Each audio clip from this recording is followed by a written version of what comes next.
পরপরাগায়িত ফুল কিভাবে চিনবেন তা নিয়ে বিস্তারিত আলোচনা করব।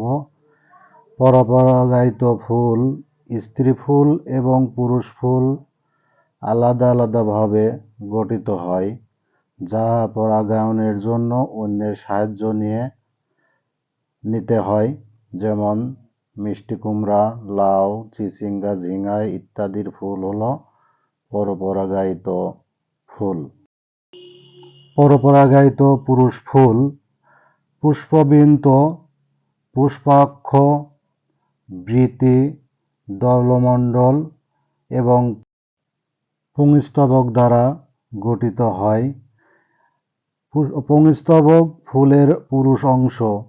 এটি পরাগধানী পরাগদণ্ড নিয়ে গঠিত, যা পরাগরেণু তৈরি করে।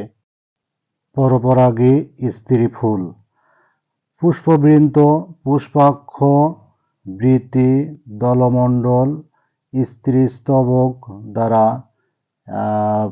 স্ত্রী ফুল গঠিত হয়।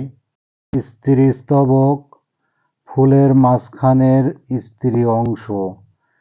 এটি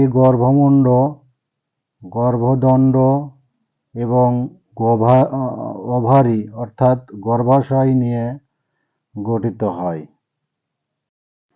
ওভারি অর্থাৎ গর্ভাশয় দেখতে ফলের মতো দেখায়, অথচ এটি ফল নয়। এটা হলো ওভারি অর্থাৎ গর্ভাশয়।